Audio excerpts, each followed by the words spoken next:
Everyone laughed at the poor girl, until she made the billionaire a shocking offer. She walked through those glass doors like she knew she didn't belong, and walked in anyway. That took more than courage. Courage is what you call it when the stakes are low enough to recover from. What Simone Whitfield did that Wednesday morning required something else entirely. The specific, quiet defiance of a person who has been told her whole life that certain rooms are not built for her, who has spent 22 years watching that message delivered in 100 different ways, through 100 different faces, and who has decided, on this particular morning, in this particular city, that she is going to walk through the door anyway and see what happens when the message meets the person who refuses to receive it. Her name was Simone Whitfield, 22 years old. She wore a blazer she'd pressed at 2 in the morning on an ironing board that wobbled if you leaned on it wrong, dark slacks with a hem she'd restitched herself after the original thread gave out 2 weeks before, and shoes she'd cleaned with a toothbrush the night before, then buffed with a square of old cotton until they caught light. Her folder was thin: 1-page resume, 1 high school transcript, 1 reference letter from a restaurant manager named Mr. Okafor, who had employed her for 2 years, and who had written that she was the most dependable person he had ever managed, that she had never once been late, had covered shifts for coworkers without complaint, had once reorganized his entire paper inventory system on a slow Tuesday without being asked and without asking for recognition. Mr. Okafor's letter was the best thing in the folder. It was also the thing Sandra would eventually hold between 2 fingers, like a document that had wandered into the wrong building. The lobby of Vantage Capital Group in downtown Charlotte, North Carolina, had the kind of engineered grandeur that exists to remind certain people of their place, and to remind other people that they don't have one here. Marble floors in a cream and gray pattern that was probably chosen by a designer who charged more per hour than Simone's mother earned in a week. A waterfall feature running along the north wall that nobody had asked for and nobody questioned, because questioning the waterfall was not the kind of initiative that got rewarded in buildings like this. The ceilings were high enough to create a particular acoustic that made ordinary conversations sound uncertain and small, while important announcements resonated with exactly the authority they were supposed to project. And everywhere you looked, the face of Elliot Wren. Not literally everywhere, but in the large portrait beside the elevator bank, in the smaller framed photograph on the pillar near the security desk, in the company mission statement printed on brushed aluminum and mounted at eye level near the guest sign-in station, Elliot Wren, 61 years old, founder and CEO of Vantage Capital Group, worth somewhere north of $4 billion, depending on which quarter's valuation you were looking at. A man who had started the company in a rented office in 1996 with 2 employees and a fax machine, who had turned it into one of the Southeast's most prominent mid-market investment firms, whose name was attached to university buildings and hospital wings and charitable foundations, and an annual economic summit that the governor attended. His portrait face said, "I earned this." The words on the wall beside it said, "Excellence, integrity, vision." Simone stood at the open positions table and handed her folder to the woman seated there. The woman's name tag said, HR Recruitment, Sandra. She was in her early 50s, impeccably put together in the way that women in HR departments at firms like this one tended to be. The specific, deliberate presentation of someone whose job it was to evaluate first impressions, and who understood that she was always being evaluated by the same standard. Her reading glasses were on a chain. Her nails were done. Sandra glanced at the folder the way you glance at something you've already decided is in the wrong place. No degree, Sandra said. Not a question. The inflection of a statement that has its own conclusion built in. No, ma'am. Not yet. No internship. No corporate background. Sandra's voice flattened further with each item she read, like someone turning down a thermostat 1 degree at a time. You've listed a restaurant job, a childcare position, and... She paused slightly, as though the next item required a small adjustment of expression. Cleaning office buildings with your mother. Yes, ma'am. For how long? Every summer from 13 to 18, and part-time during high school when the schedule allowed. Sandra set the folder down with a soft click of its edge against the table. The sound was decisive in the specific way that decisions made in advance sound decisive. Not the result of thinking, but the announcement of what was already concluded. Miss Whitfield, Vantage Capital is a competitive environment. We receive hundreds of applications for each opening. We aren't in a position to offer entry-level roles to applicants without at least some foundational professional experience in a relevant field. I'm not asking for a senior role, Simone said. Her voice was level. She had practiced this. Not the words exactly. You couldn't practice the exact words because you never knew which words the room would need. But the tone.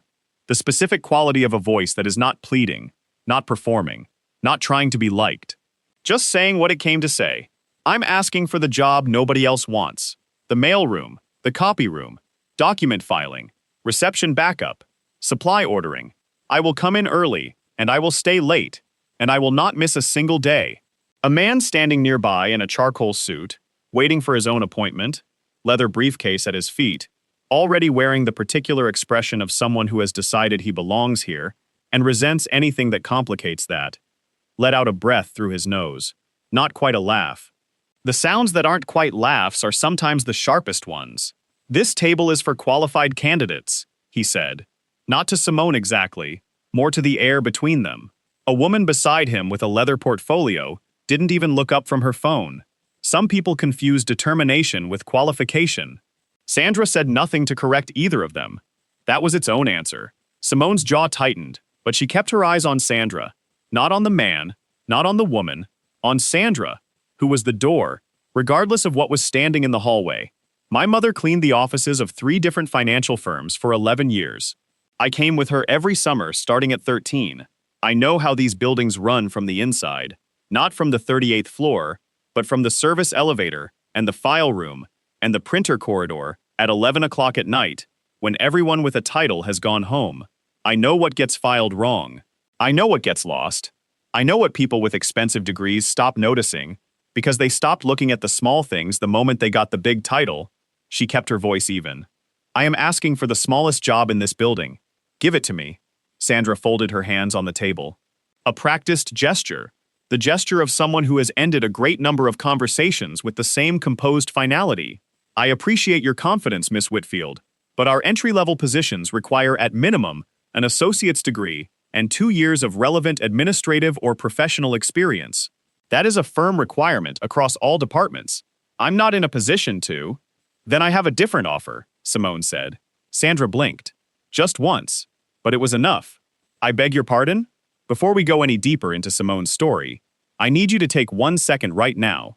Hit that subscribe button, give this video a like, and drop a comment telling us where you're watching from, because I genuinely want to know how far these stories reach. And what I'm about to tell you is one of the most quietly extraordinary stories I have ever had the privilege of telling. Stay with me. The man in the charcoal suit had gone very still. Give me 30 days. No salary, no title, no benefits. Just access to the work.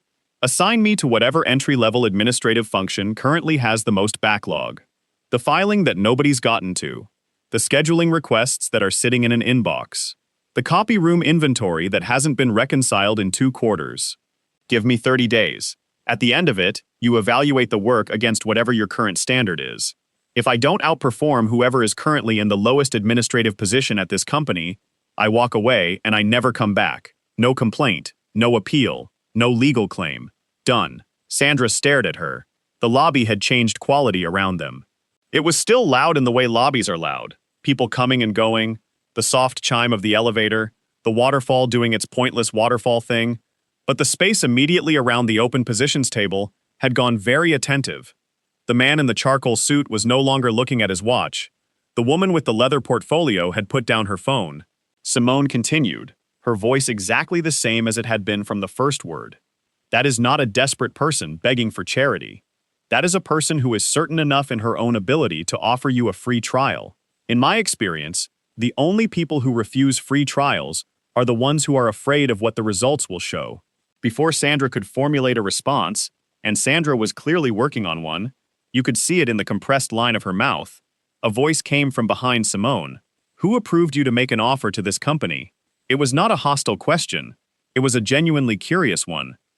And the voice that asked it had a quality that Simone recognized immediately, even before she turned around. The particular unhurried confidence of someone who never has to raise his voice, because rooms adjust to him without being asked. She turned. The man standing 6 feet away wore no visitor badge, which in a building like this meant he didn't need one. He had silver hair at the temples, and a plain dark suit that was expensive, in the way that plainness becomes expensive when it's perfectly made. He was looking at Simone with an expression that wasn't amusement exactly, and wasn't skepticism exactly, and wasn't the polite dismissal she'd been receiving since she walked in. It was something more careful than any of those. The expression of a man who had heard something unexpected and understood, before he knew quite what to make of it, that unexpected things deserved his full attention. His name was Elliot Wren. She recognized him from the portrait the moment she saw him. The portrait was younger, more hair, fewer lines, but the eyes were the same quality of controlled watchfulness. She held his gaze, and did not look away, because looking away was for people who had decided they were smaller than the room. "Nobody approved me," she said. "I'm making the offer myself. You're offering to work for free. I'm offering to prove something. Those aren't the same thing." Elliot Wren looked at her folder, still open on Sandra's table. Then he looked at Sandra, who had straightened approximately 2 inches since he appeared. Then he looked back at Simone with the same unhurried attention, as if time operated slightly differently for him. Not slowly exactly, but more deliberately. "What's your name?" "Simone Whitfield." "What did you say about knowing how these buildings run from the inside?" Simone repeated it. "The Summers. Her mother Claudette. The service elevator at 11 o'clock. The file room at midnight. The things you see when you're the person who cleans up after the important people leave. The documents left on the wrong desk. The printer jams that revealed what had been printing. The recycling bins that showed you more about a company's actual business than any annual report. The filing systems built on habits inherited from whoever came before, never updated, never questioned, because the people responsible for questioning them were too busy with things that looked more important." Elliot Wren listened to all of it without interrupting. That alone distinguished him from everyone else Simone had spoken to since she walked through the door. When she finished, he was quiet for a moment. Then he said, "Come back tomorrow morning at 8. Bring a written version of your 30-day proposal. Specific, structured. I want to know exactly what you would do, what benchmarks you would use to measure it, and how you would document the results." Sandra made a sound that was not quite a word. Elliot looked at her. "Sandra, thank you." That was the end of that conversation. She took the bus home, not because she didn't have a car, she didn't, but because Simone had taken buses her entire life, and the specific quality of a bus ride home after something significant had happened was familiar to her in a way that nothing about that marble lobby was. On buses, people looked straight ahead or at their phones. Nobody evaluated your blazer. Nobody's portfolio had a business school logo on it. The bus on the Route 7 southbound was just people going home, tired in the ordinary way of people who work and come home and work again. Simone looked out the window at Charlotte going by. Uptown, giving way to Midtown, giving way to the neighborhoods that the city's skyline marketing photos never showed. The blocks with the check-cashing places, and the laundromats, and the beauty supply stores, and the churches on every third corner, and the apartments above the storefronts, where people like her mother had lived their whole adult lives, doing the work that kept the marble lobbies clean and the file rooms functional and the buildings running at the level their portrait men needed them to run, without anyone upstairs needing to think about how. She got off 2 stops early and walked the rest of the way, because she needed the air and the thinking. Claudette Whitfield was 51 years old. She had come to Charlotte from Greenville, South Carolina, at 19, with a cosmetology certificate she'd never used, and a determination that had carried her through 2 decades of work that used her body as its primary tool. She had cleaned office buildings, hospital corridors, hotel rooms, school classrooms, and corporate headquarters across the city, often working 2 shifts back-to-back to cover the gaps between what the work paid and what the life cost. She had raised Simone mostly alone after Simone's father, a man who had meant well and could not manage to convert meaning well into showing up, had gradually become less present until he became, eventually, absent. Claudette had never complained about this to Simone. She had never performed sacrifice or asked to be seen as a martyr. She simply worked and came home and made sure Simone ate and helped with homework until the homework outpaced her formal education, and then sat beside Simone while Simone worked through the problems herself, because being present was the thing she could always offer, even when the specific help she could give ran out. And she brought Simone with her to work every summer, not because childcare was unavailable, because she wanted her daughter to understand the world from the inside of its least visible rooms. She wanted Simone to know the difference between how a building presented itself and how a building actually operated. She wanted her to understand that the people who cleaned the conference rooms after midnight had a view of what happened in those conference rooms that no executive ever considered, because the executives never considered the cleaners as people whose observations might matter. This was both practical wisdom and a lesson about power. Simone had understood both. Claudette was already home when Simone arrived, which meant the first shift had ended and the second hadn't started yet. She was in the kitchen in her housecoat, eating a bowl of soup with the deliberate, restorative focus of someone who has learned to treat the gap between shifts as something precious enough to use carefully. "How'd it go?" she asked, without looking up. Simone sat down across from her and told her everything. All of it. Sandra, the man in the charcoal suit, the woman with the portfolio, the lobby, the 30-day offer, the moment she turned around and found herself looking at Elliot Wren. What he'd said, what she'd said, what he'd told her to do tomorrow morning. Claudette ate her soup through most of this, listening with the full, unhurried attention she gave to things that mattered to her. When Simone finished, Claudette set down her spoon. "He told you to come back." "Yes." With a written proposal, specific, structured, benchmarks. Claudette was quiet for a long moment. Outside, a car went past with music playing too loud for the neighborhood, then faded. "You know I used to clean his building," Claudette said. "I know. Third shift. 4 nights a week. About 9 years ago, before they switched contractors." "I know, Mama." Claudette stood up from the table. She walked to the far side of the kitchen, to the cabinet above the refrigerator that held the things too important to be touched by accident, and too important to be stored somewhere easy to find.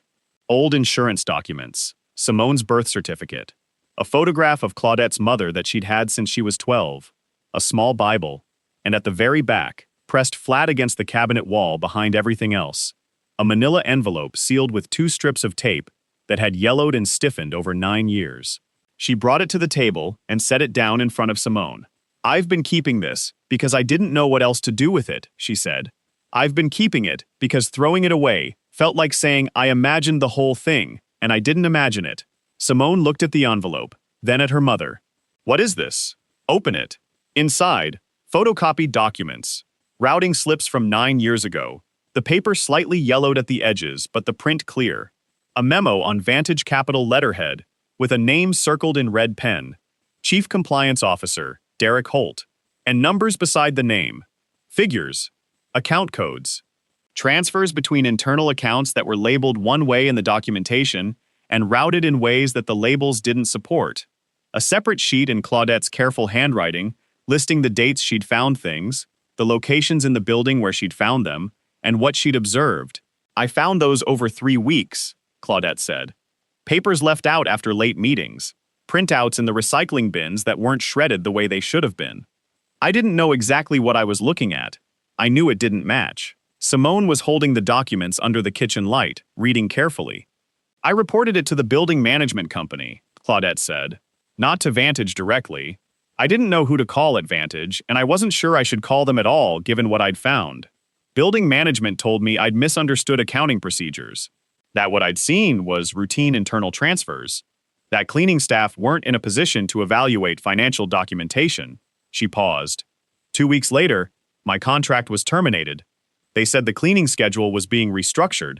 Every other person on my shift kept their position. Simone set the documents down on the table and looked at her mother. "Mama," she said quietly, "this is financial routing fraud. I know what it is, baby. I knew it 9 years ago. I just couldn't prove it mattered to anyone who had the power to do something with it. And the only thing I had to offer was what I'd seen with my own eyes, which was worth exactly nothing to the people I tried to tell." Simone looked at the name on the circled memo again. Derek Holt, Chief Compliance Officer. She went to her phone. 20 seconds of searching confirmed what she already suspected but needed to see in writing. Derek Holt was still the Chief Compliance Officer at Vantage Capital Group. He had been promoted twice in the 9 years since Claudette found those documents in the recycling bins of the building he ran. Simone sat back in her chair. Claudette looked at her daughter across the kitchen table. "What are you going to do?" "I'm going to write the proposal," Simone said. "And I'm going to bring the envelope." Claudette was quiet for a long moment. "Simone, people like that man. I know. If you walk in there and put those papers on his table, I know, Mama. You don't know what he'll do. You don't know which side he's on." Simone looked at her mother steadily.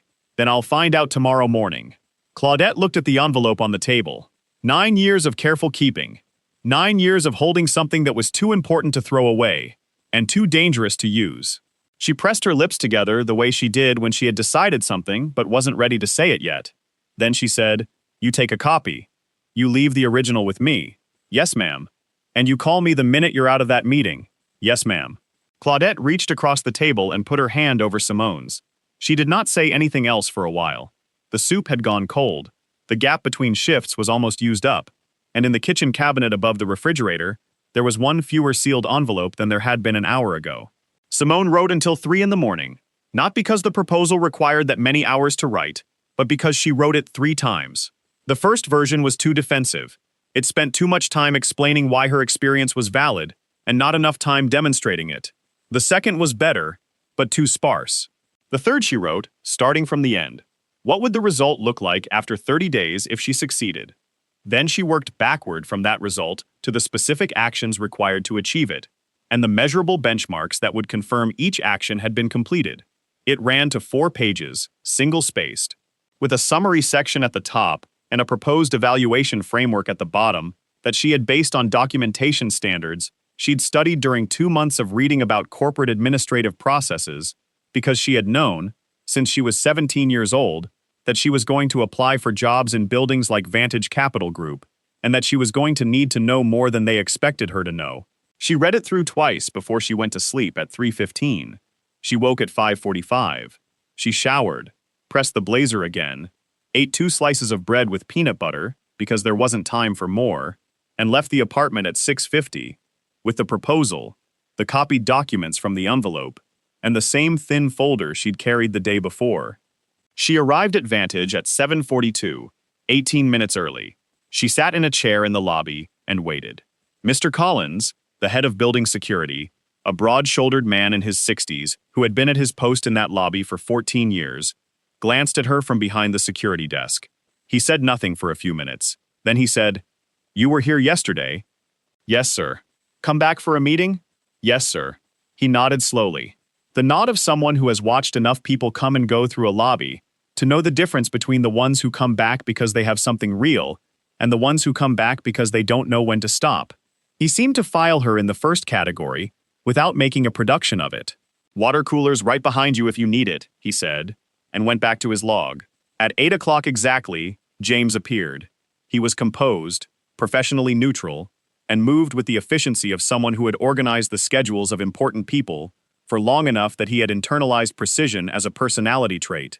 He looked at Simone and said, "Miss Whitfield, Mr. Wren is ready." Sandra from HR was already in the small conference room on the 14th floor when they arrived, along with a man named Carter, who oversaw internal operations. Carter was mid-40s, athletic in the careful way of someone who used the gym as a management tool, and he was looking at a tablet when Simone entered, with the kind of focused disinterest that is actually a form of evaluation. Sandra did not look up. Elliot Wren came in at 8:04 without apology for being 4 minutes late, because he was the kind of man who understood that the power to set schedules supersedes the obligation to meet them. He sat down. He looked at Simone. He said, "Let me see it." She slid the proposal across the table. He read it without speaking. All 4 pages. Sandra glanced at the pages from her seat. Carter put his tablet down. Elliot read the proposal the way he appeared to do everything, with total, unhurried attention that communicated nothing about his conclusions while they were forming. When he finished, he set it down and looked at Simone. "The document routing section," he said. "Where the backlog identifies the bottleneck, you proposed a color-coded intake system for time-sensitive versus non-time-sensitive materials." "Yes, sir. We have a system." "I know.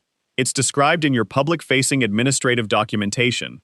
The system identifies materials by department, but not by urgency, which means the time-sensitive materials sit in the same queue as everything else and are only prioritized when someone already knows they're urgent, which means the prioritization depends on someone knowing before the materials arrive, rather than on the system identifying priority at intake." Carter looked at his tablet again, this time as a reflex rather than a performance. "Your Q3 compliance submissions," Simone continued, "ran 3 business days late last quarter." Sandra's hands stilled on the table.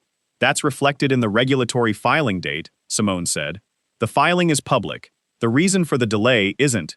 But the nature of a 3-day delay on compliance submissions suggests a routing issue at intake, not a staffing issue. If the materials had been flagged at intake, they would have moved through faster, Carter said quietly.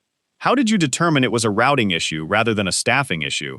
Because your compliance department headcount increased by 2 people the quarter before the late filing. If it were a staffing issue, the additional headcount would have prevented the delay. It didn't. Which means the problem was structural, not human. Elliot Wren looked at her for a long moment. Is that all you brought today? He asked. Simone set the folder on the table. She opened it to the second section, the copied documents from the manila envelope above Claudette's refrigerator, and placed them in the center of the conference table where everyone could see them. She said, My mother worked as a contract cleaner in this building 9 years ago, 3rd shift, 4 nights a week, for a company called Prestige Building Services. She found these documents during routine office cleaning. She reported the irregularity to Prestige management. She was told she had misunderstood what she was seeing. 2 weeks later, her contract was terminated. Every other cleaner on her shift kept their position. Simone kept her voice completely level. I would like you to look at them. The conference room went very still, not the polite stillness of a meeting in progress. The specific, loaded stillness of people who have suddenly understood that the meeting they thought they were in is not the meeting they are actually in. Elliot Wren looked at the documents. He did not touch them immediately. He leaned forward and read the top page, then the second. Carter's expression changed twice in the span of 30 seconds, in ways he was clearly trying to control and not fully succeeding. Sandra said nothing and found something on the wall that required her attention. The name on the circled memo, Derek Holt, Chief Compliance Officer, was impossible to miss. Elliot read it. He looked up at Simone. He looked back at the memo. He set the page down with the deliberate care of a man who has learned, over decades of consequential decisions, not to show reaction before he has complete information. James, he said.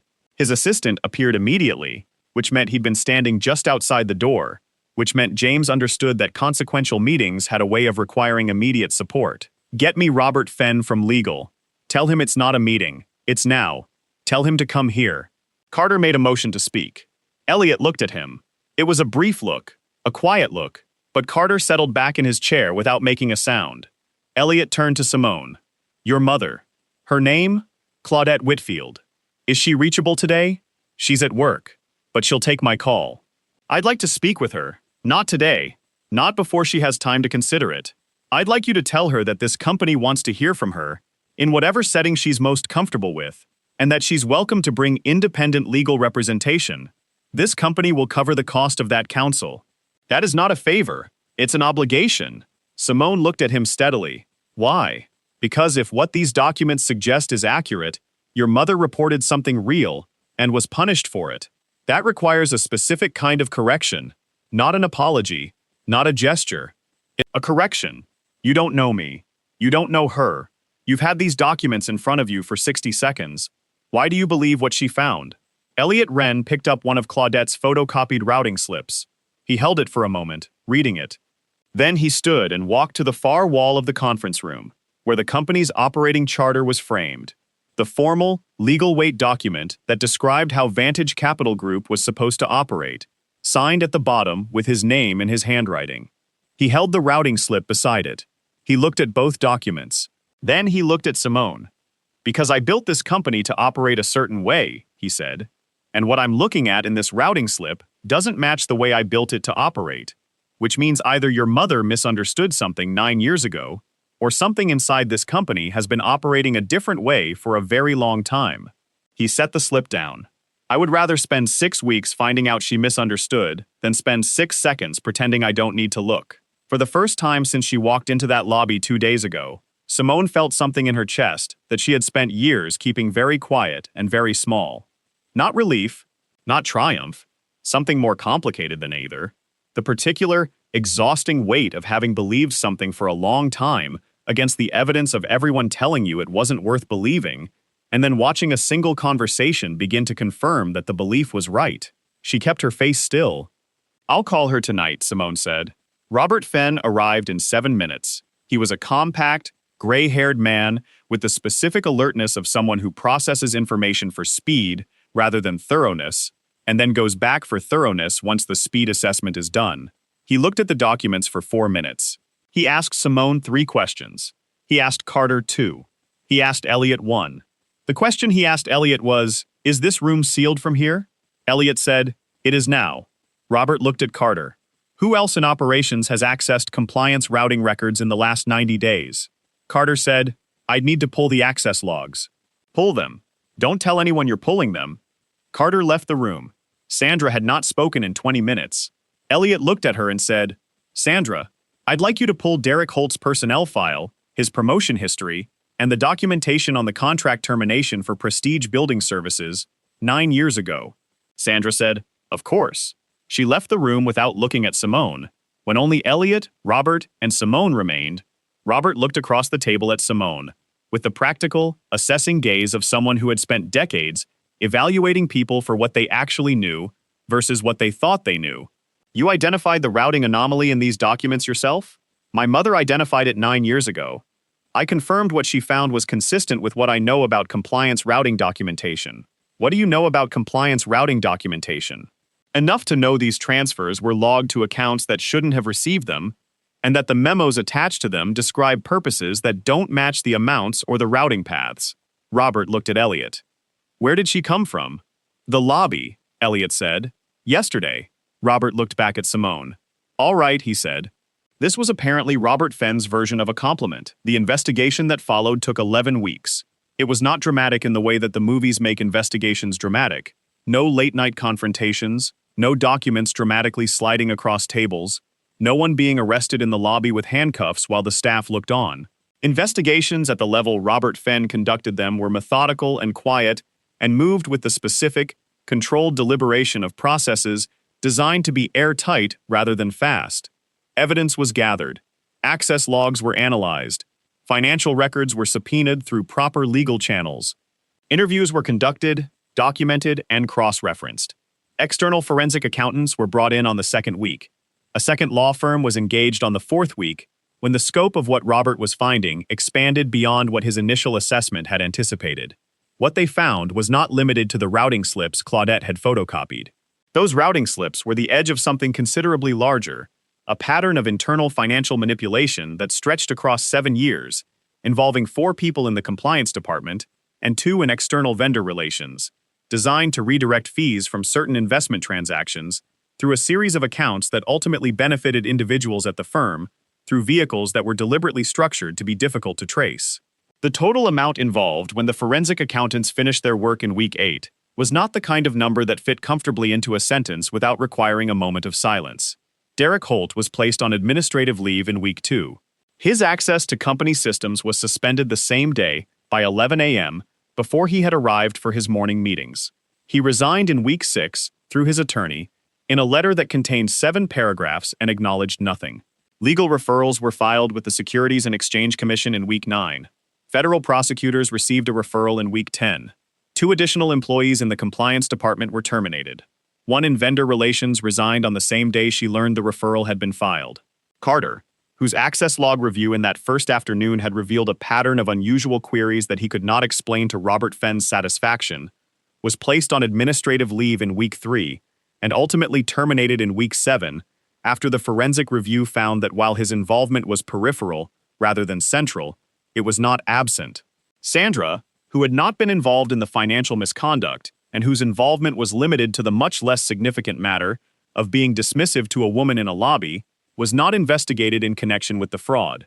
She was, however, spoken to directly by Elliot Wren's chief of staff about the conduct in the lobby, and a formal note was placed in her personnel file about the handling of applicants without regard for credential presentation standards. She was required to complete 2 training modules. Simone was told about the note. She did not feel particularly satisfied by it. Some things were too small to satisfy and too important to ignore. Claudette Whitfield met with Robert Fenn and independent counsel, a woman named Iris Caldwell who specialized in employment law and whom Robert's firm had identified, in week 3. The meeting lasted 2 hours. Claudette brought her own copy of the documents. She answered every question directly and precisely. When the meeting ended, Iris Caldwell looked at her client and said, "You were right about all of it."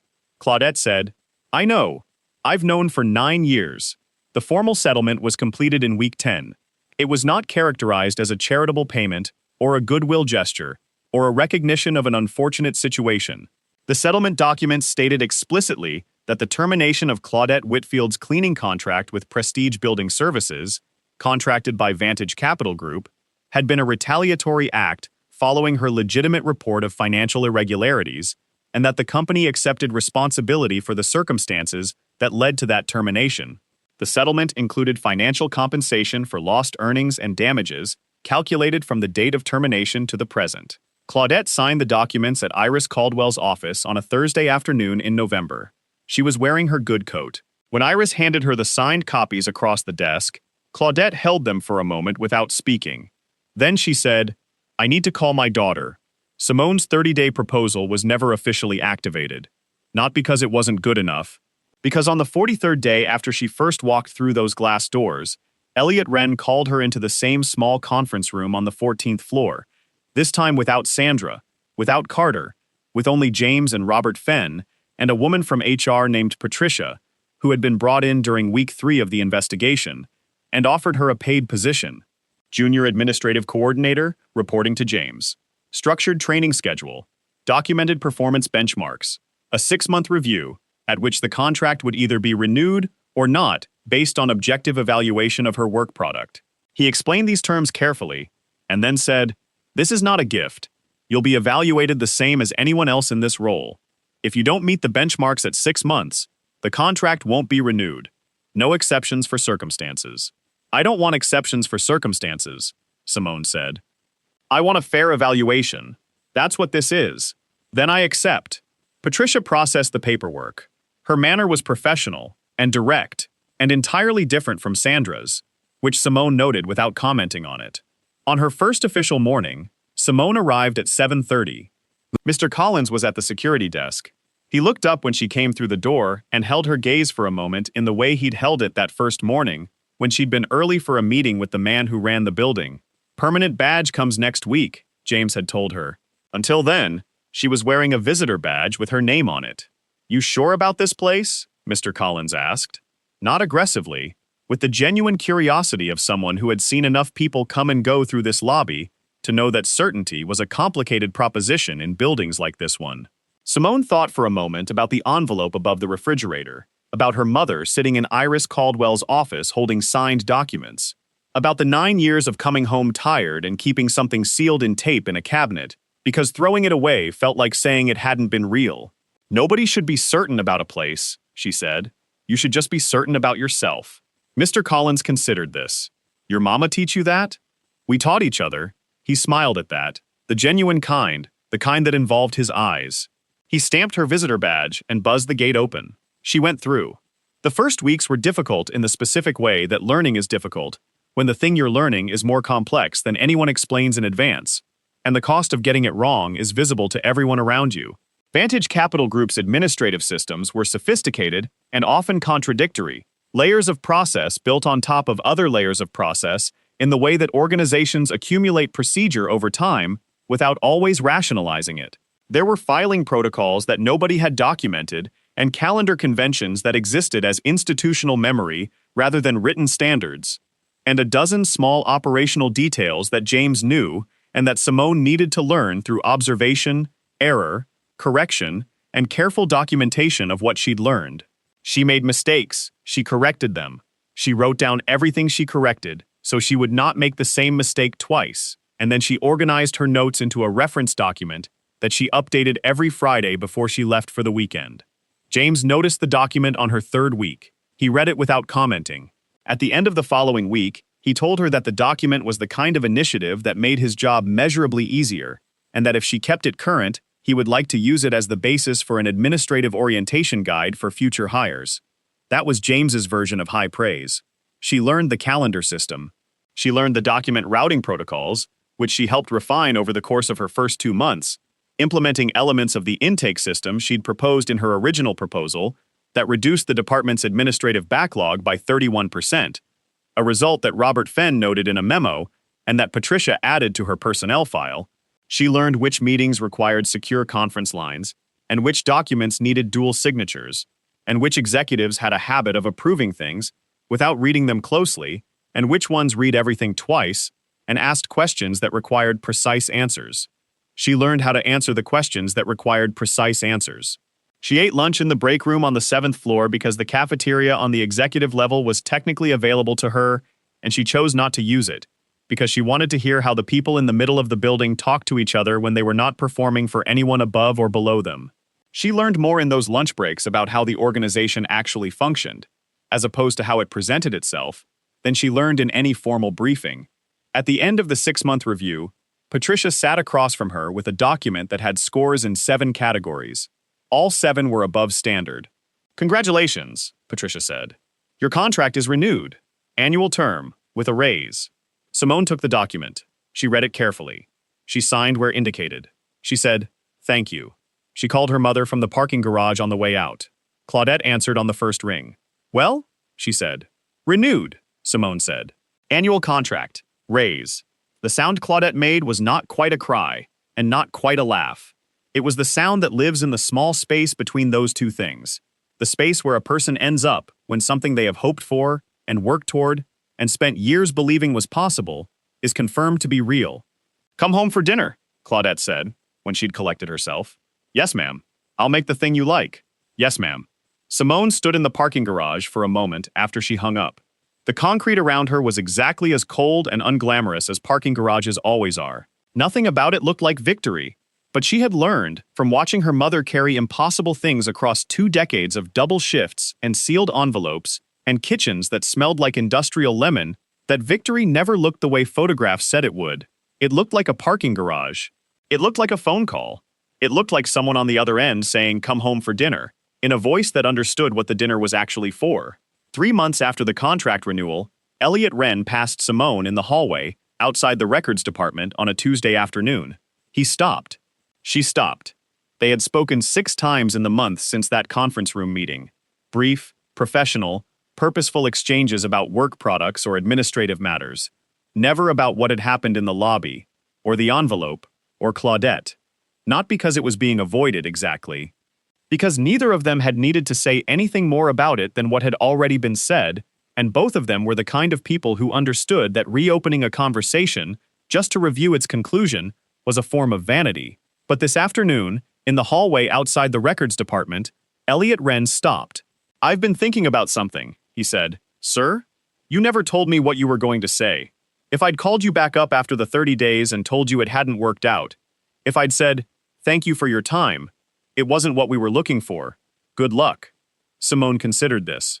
She thought about the night she'd written the proposal at the kitchen table, about the bus ride home from the lobby, about 13 years old in a financial firm's office at 11 at night, watching her mother move through conference rooms with a dust cloth, cataloging what was left behind.